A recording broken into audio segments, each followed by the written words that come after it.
Assalamualaikum warahmatullahi wabarakatuh. Berjumpa dengan saya dalam mata kuliah Rekayasa Energi Terbarukan APE 616311. Kali ini saya akan menjelaskan mengenai energi terbarukan, mengapa harus. Tujuannya adalah untuk mengetahui persoalan energi global dan pentingnya energi terbarukan. Tidak disangka-sangka bahwa 10 besar persoalan umat manusia 50 tahun ke depan, yang nomor satu adalah energi. Bukan bahan pangan, bukan perang, bukan juga populasi, tetapi energi. Kalau kita lihat, kebutuhan energi secara global terus meningkat di seluruh belahan dunia. Misalnya kita lihat dari tahun 2001 meningkat dari 10 gigaton oil equivalent dan sekarang di tahun 2020-an itu menjadi hampir 15 gigaton oil equivalent. Dan diprediksi pada tahun 2050 itu akan mencapai sekitar 22 gigaton oil equivalent. Mengapa kebutuhan energi terus meningkat? Ada 3 faktor. Yang pertama adalah pertumbuhan populasi umat manusia, yang kedua adalah pertumbuhan ekonomi, dan yang ketiga adalah kemajuan di bidang industrialisasi. Kalau kita perhatikan bahwa suplai energi global selama ini itu didominasi oleh bahan bakar fosil, yaitu batu bara, gas alam, dan minyak bumi. Sedangkan sumber-sumber lain, baik dari nuklir, kemudian biofuel, dan hidro, itu masih sumbangannya masih minor. Sekarang, konsumsi energi primer secara global, itu komposisinya adalah bisa kita lihat, masih didominasi oleh minyak dengan 31%, kemudian batu bara 27%, gas alam 25%, kemudian yang lain-lainnya ada energi nuklir, ada hidroelektrik, dan ada renewable yang lainnya, itu memberikan komposisi hanya sekitar 17% secara keseluruhan. Di Indonesia sendiri, pasokan energi telah berubah dari 164 juta ton oil equivalent pada tahun 2014 dan diperkirakan akan meningkat menjadi 380 juta ton oil equivalent di tahun 2025, kemudian akan menjadi 480 juta ton oil equivalent di tahun 2030 dan 980 juta ton oil equivalent di tahun 2050. Dan komposisinya masih didominasi oleh bahan bakar fosil, yaitu minyak bumi, gas alam, dan batu bara. Dengan proyeksi pertumbuhan energi terbarukan sampai 23% di tahun 2025 dan 31% di tahun 2050. Ada beberapa tantangan di bidang energi. Yang pertama adalah menyangkut keamanan pasokan, security of supply, dan yang kedua itu mengenai tantangan terhadap lingkungan, kelestarian lingkungan hidup, environmental sustainability, dan tantangan yang ketiga adalah energi dan kemiskinan. Di tantangan yang pertama, yaitu masalah energy security, kita bisa lihat bahwa sekarang selama ini kita mengandalkan pasokan energi dari bahan bakar fosil. Kita bisa lihat di sini cadangan bahan bakar fosil dunia, ya, dari minyak, batu bara, dan gas. Kita bisa lihat bahwa cadangan minyak dunia sekarang ini adalah 1.732 miliar barel, dan dengan tingkat produksi yang ada sekarang ini, cadangan ini diperkirakan akan bertahan hingga sekitar 54 tahun ke depan. Sedangkan batu bara dengan cadangan 1.074.000 juta ton diperkirakan masih akan bisa bertahan untuk diproduksi selama 139 tahun ke depan. Dan gas alam dengan 188 triliun meter kubik diperkirakan akan habis dalam waktu 49 tahun. Kondisi di Indonesia lebih mengerikan lagi karena cadangan minyak kita dengan 2,4 miliar barrel itu diperkirakan akan habis dalam waktu 9 tahun ke depan saja. Kemudian gas alam dengan cadangan 1,3 triliun meter kubik itu juga diperkirakan hanya akan berakhir dalam 20 tahun ke depan. Batu bara dengan 34 hampir 35.000 juta ton diperkirakan masih agak lama sampai 62 tahun. Tantangan kedua di bidang kelestarian lingkungan kita bisa melihat dari perkembangan emisi CO2 di dunia. Kita lihat semua mengalami kenaikan. Emisi karbon dioksida dalam juta ton CO2 itu di daerah Amerika Utara yang meliputi Amerika Serikat, Kanada, dan Meksiko, itu pada tahun 2019 emisinya adalah 5.976 dan berkontribusi sekitar 17,5%. Kemudian di daerah Amerika Latin dan Amerika Tengah berkontribusi 3,7% dengan 1.255 juta ton CO2.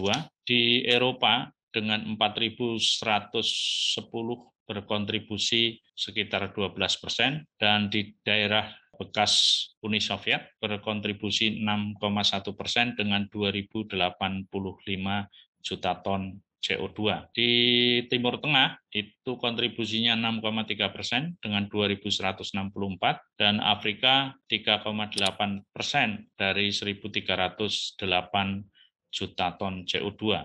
Yang paling tinggi adalah di daerah Asia Pasifik dengan 17.270 mencapai 50,5%.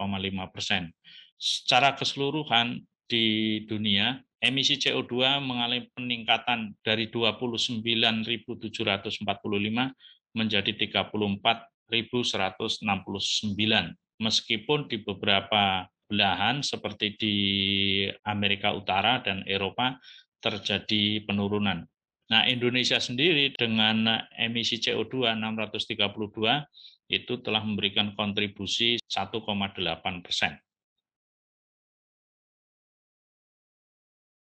Grafik ini menunjukkan pertumbuhan atau perkembangan emisi CO2 dari tahun 2004 sampai tahun 2030 di wilayah-wilayah penting di dunia. Kita lihat di Cina itu akan mengalami pertumbuhan dari tahun 2004 sampai tahun 2030 itu dari sekitar 1.800 juta ton diperkirakan akan meningkat menjadi 3.000 juta ton. Kemudian di India itu akan meningkat dari sekitar 3.000 juta ton menjadi sekitar 1.000 juta ton. Dan di daerah OECD akan meningkat dari sekitar 4.800 juta ton menjadi sekitar 5.200 juta ton sampai tahun 2030. Dan tantangan yang ketiga di bidang energi adalah energi dan kemiskinan. Kita lihat pada peta ini bahwa masih banyak umat manusia di dunia yang belum memperoleh akses ke listrik. Gambar ini memperlihatkan populasi di daerah pedesaan yang belum memperoleh akses ke listrik. Angka-angkanya ditunjukkan pada kotak-kotak yang berwarna kuning. Ada sekitar 438 juta di belahan Afrika dan sebagian di Asia sampai 182 juta orang.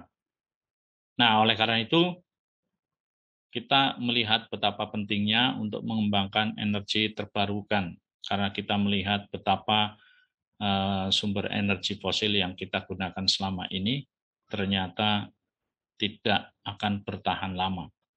Nah, apa itu energi terbarukan? Di dalam Undang-Undang Nomor 30 Tahun 2007 mengenai energi disebutkan bahwa energi terbarukan adalah energi yang berasal dari sumber energi terbarukan. Ini definisi yang agak membingungkan juga sebetulnya. Tetapi di dalam Peraturan Presiden Nomor 5 Tahun 2006 dijelaskan bahwa energi terbarukan adalah sumber energi yang dihasilkan dari sumber energi yang secara alamiah tidak akan habis dan dapat berkelanjutan jika dikelola dengan baik.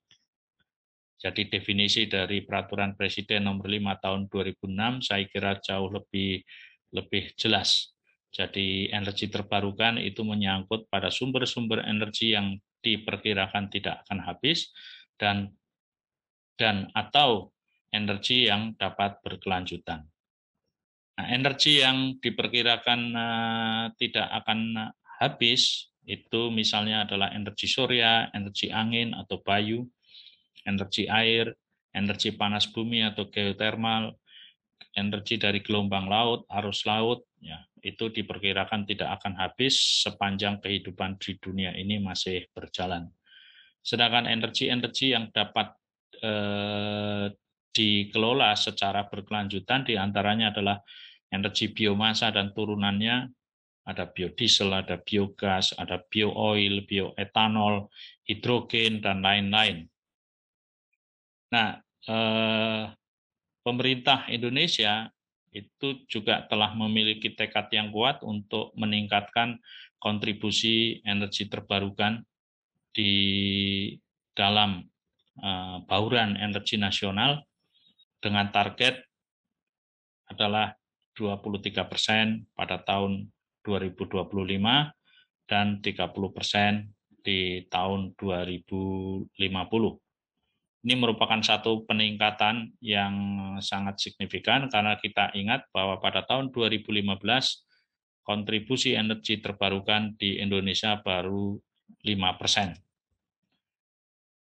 Sekarang tahun 2021, apakah target itu bisa tercapai? Kita lihat laporan terakhir bahwa tahun 2020 kontribusi energi baru terbarukan di Indonesia sudah mencapai 11,20% dan di tahun 2021 mencapai 13,55%. Nah, kalau kita perhatikan pencapaian terakhir ini dari 2020 sampai 2021 dengan pencapaian sekitar 2,3% per tahun, dan kalau ini bisa dipertahankan sampai tahun 2025, nampaknya target 23% ini bisa kita harapkan. Meskipun kita sekarang ini sedang dalam situasi yang sulit karena adanya pandemi COVID-19. Nah, saya kira ini dulu pengantar mengenai energi terbarukan dari saya. Pada video-video selanjutnya akan kita jelaskan lebih lanjut mengenai sumber-sumber energi terbarukan yang sangat potensial bagi Indonesia. Terima kasih telah menonton video ini. Kita berjumpa di lain kesempatan. Assalamualaikum warahmatullahi wabarakatuh.